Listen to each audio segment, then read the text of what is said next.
See, I love your phrase commitment to purpose that you used in the very beginning. I really like this idea. And then I had a similar trouble beginning in college and stuff, and I'm curious, what was the moment when you really decided to turn from being the knucklehead to really living a life of purpose? Like what inspired that moment when you changed? That's a great question, and I actually have a very specific answer. Remember, I was writing poetry in the notebook. So I had written all this poetry in one of those composition notebooks, like the black and white kind, and I had started using that when I was like 16 years old.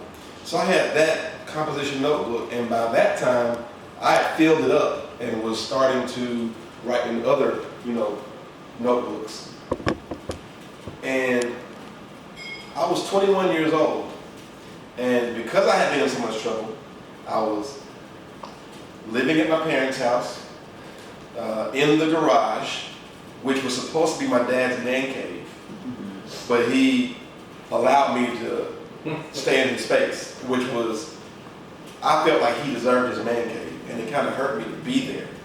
But during that time, I started typing up the poems because the book was getting worn. And I was thinking to myself, eventually, this stuff will get lost if I don't type it up to save it. So I started typing it, on the big computer with the AOL connection, dial up, and I'm typing it. And as I got into it, I started having to read every poem, every line, every word. And as I was going through this process of typing all this poetry, it took time. But one day, I was reading one of the poems I had written, and it was motivating me to get myself together. What are you doing, man? You got a beautiful home, beautiful parents, your sister. You don't have any excuse to be out here doing stupid stuff. And when I was getting through that process, that's when God told me, motivation for the masses. Your poetry, your voice is the reason why you have it, is to provide motivation for the masses.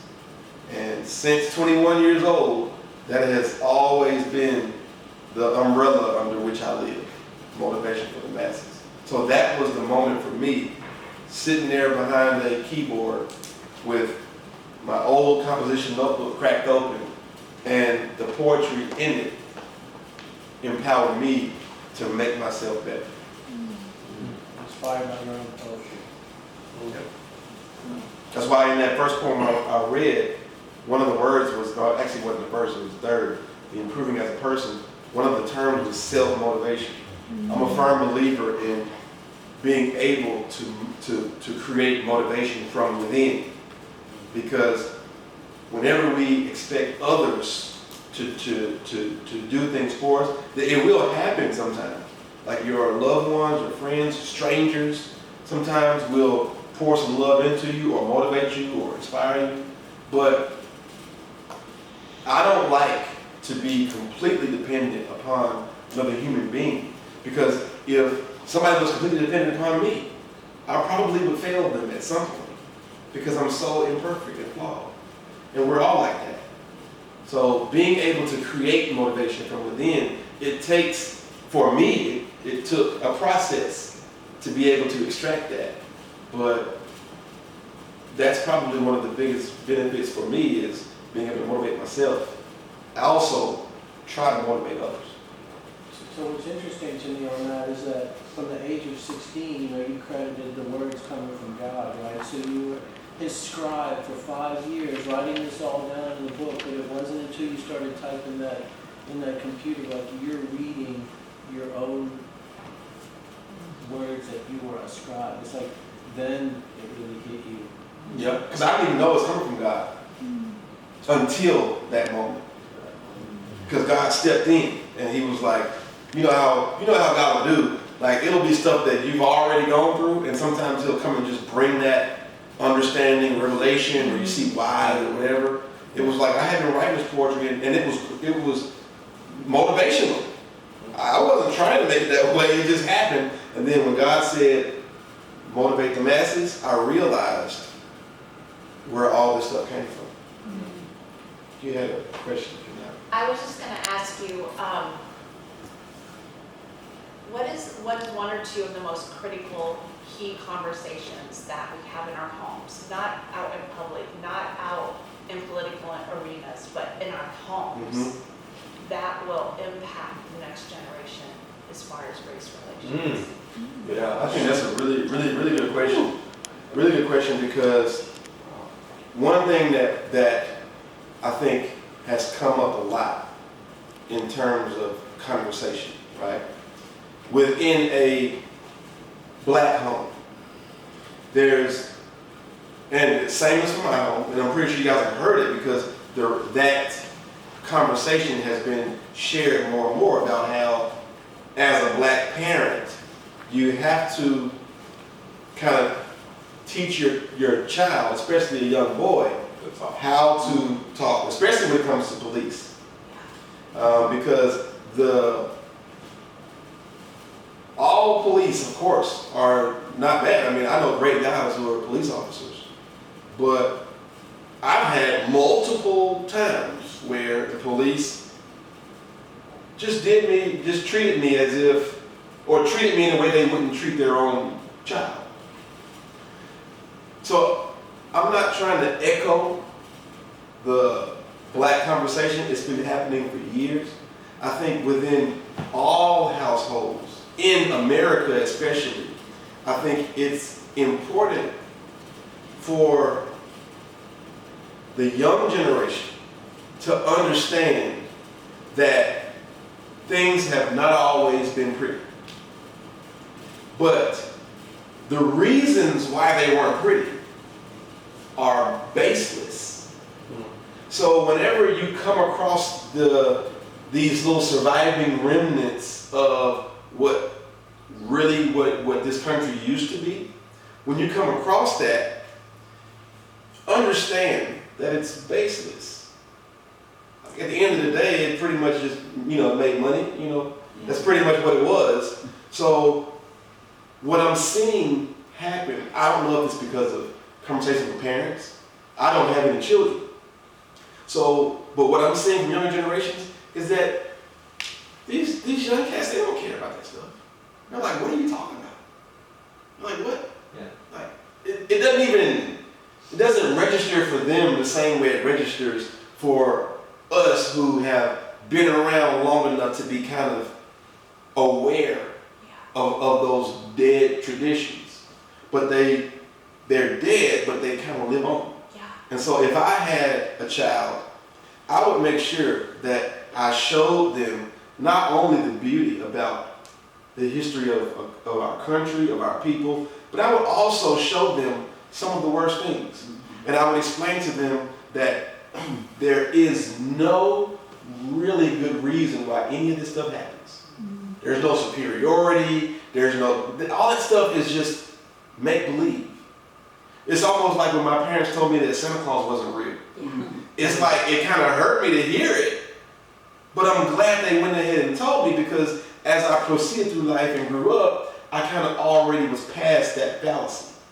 And I think that would be very beneficial to kids growing up, is, let's be real about the history, but let's also be real about the future. And the reality of our future is that if we hang on to the things that held us back in the past, or the violence in the past, then we'll remain that way.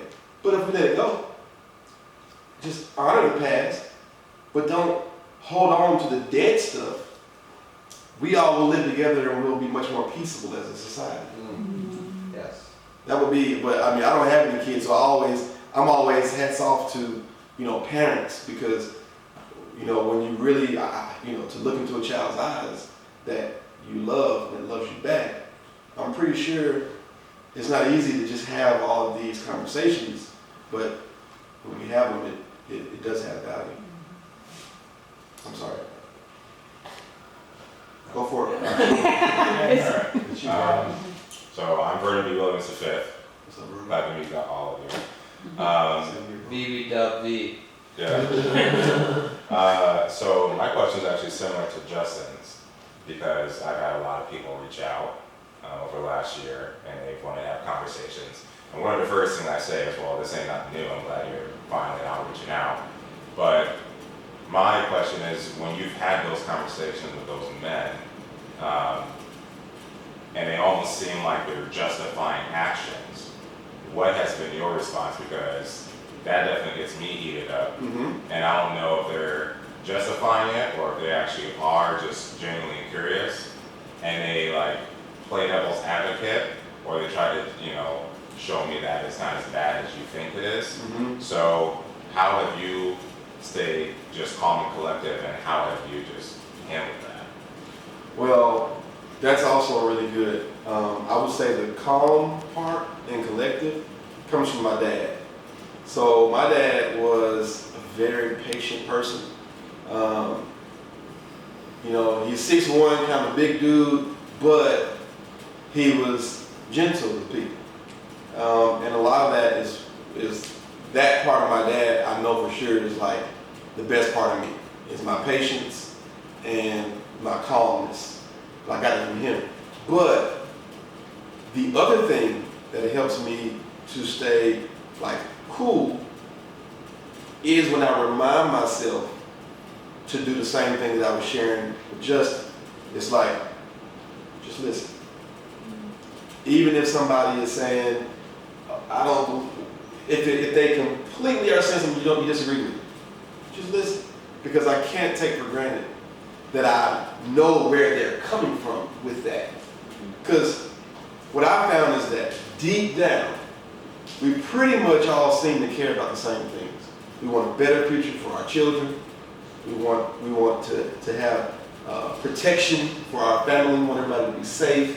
We don't want anything bad to happen to them. Like, we kind of have a lot of the same, deep down motives.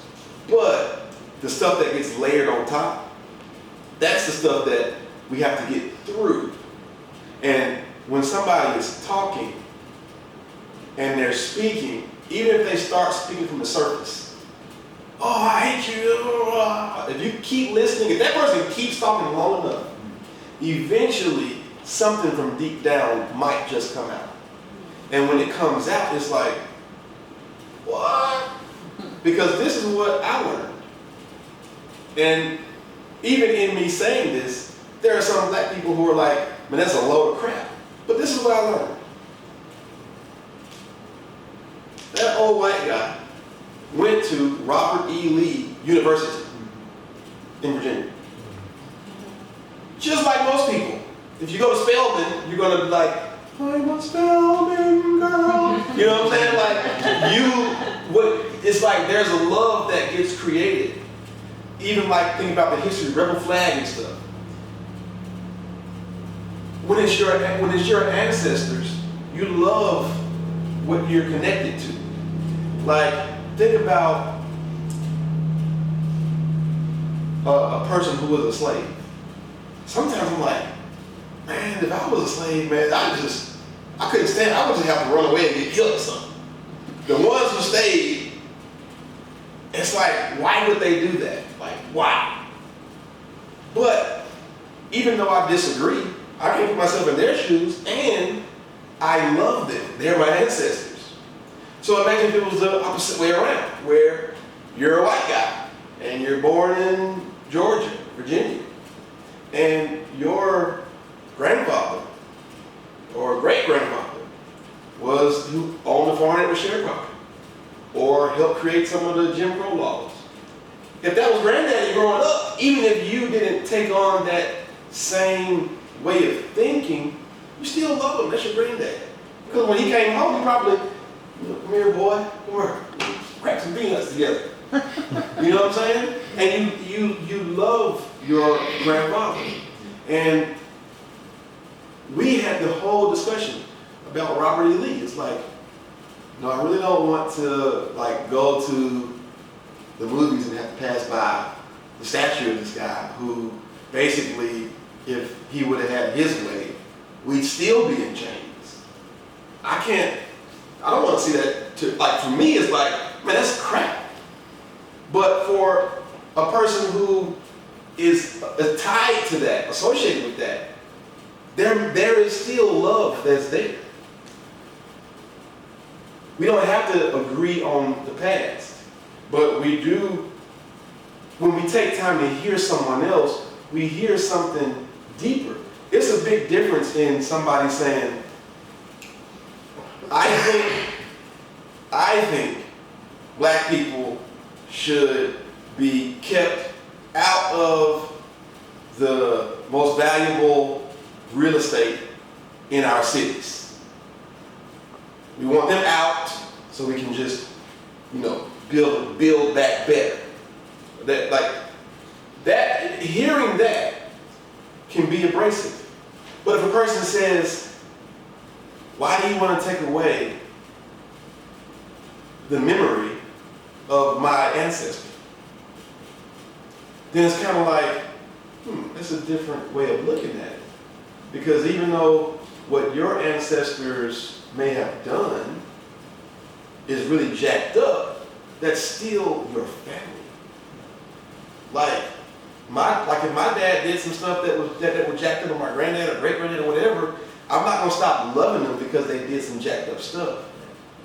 So when we look at the love angle, even though a lot of what was happening was fueled by hate, right? But at the bottom of it, people, man, we all the same. The same reason we don't want to hear anybody bashing our ancestors. A white person or a Hispanic person or an Asian person doesn't want to hear their ancestors being bashed either, even though we all got a whole bunch of dirt up under the covers, So that's what helped me, is because when I kept listening, eventually I'm like, wait a minute, this guy doesn't necessarily agree with the reason Robert E. Lee fought, but because he's so connected to the things about Robert E. Lee that I don't know. All I know is the dude was a Confederate general. I don't know how he treated his grandkids or how he helped his community. I have no clue. But when people look at those things, sometimes it gives you the ability to see what they see. When you just keep listening, even though it doesn't sound like it's the right thing. And as far as the stuff that's happening today, correct, there is no justification. Because one of the sentiments was, hey, you guys are living good. Why are you upset? I'm like, okay, yeah, you call it living good, but this is still a completely, it's okay. But let's not act like America is truly like equality is our thing. It never has been. Hopefully one day it will be. But hopefully one day we'll get at least close enough to start kind of looking like equality, because it takes a long time. But a big part of it is just somebody else's perspective deep down is probably what they're holding on to may not be the negative thing that you're associating or thinking they're holding on to. Could be.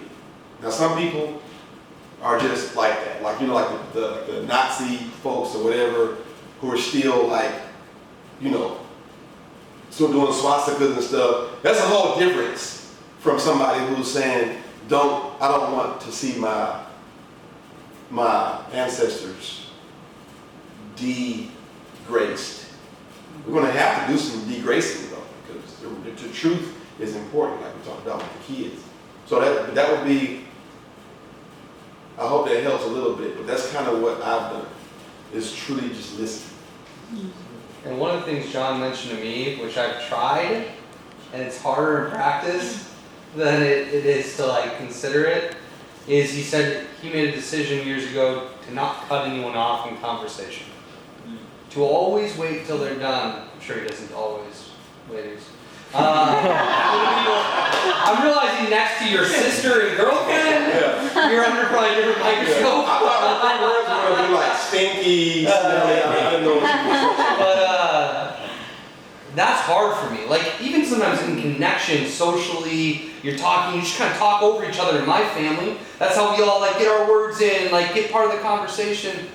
And I know when I'm really triggered by somebody saying something I think is unfair, I want to immediately jump in on them. I don't want to hear the rest of it. I want to tell them why they're wrong sometimes. And so I had this background on my phone for a little while, and I've been thinking about it a lot, and I've been trying to work on that, is not cutting people off, regardless of how I feel, letting them say everything they want to say, and when they're really done, then taking my turn. And that was a big challenge when you shared that idea with me. It's tough because when I shared it with you, what I did was I noticed that it wasn't as obvious to me in conversation with others, but with my girlfriend, with my family, I noticed that I just cut people off. My mom does it to me a lot. Mm-hmm. So what I did was I just made a reminder in my phone where I put on my to-do list every single day. This lasted for probably a good, maybe about 10 months. It lasted for a long time. But every day in the morning, my alert would come up and it would say, don't cut people off. And I knew what I was, don't cut people off in conversations. And even though it's an ongoing journey, I can see a difference is made in my relationships, personal and professional. Trisha, Oh, okay? can I say something on the other end of it, man? Because Okay. you are stuff kind of rolls off your back easier or whatever. I'm the more sensitive side of the spectrum. So I wanted to add, maybe I don't know what side you're on, but as far as for sensitive people, what has helped me is that I take stuff personally really easily.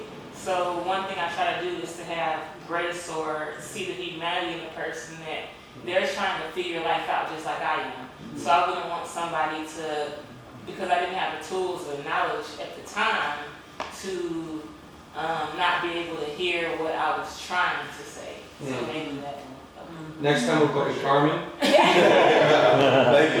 That's good, Carmen. That's really good. Thank you. Trisha,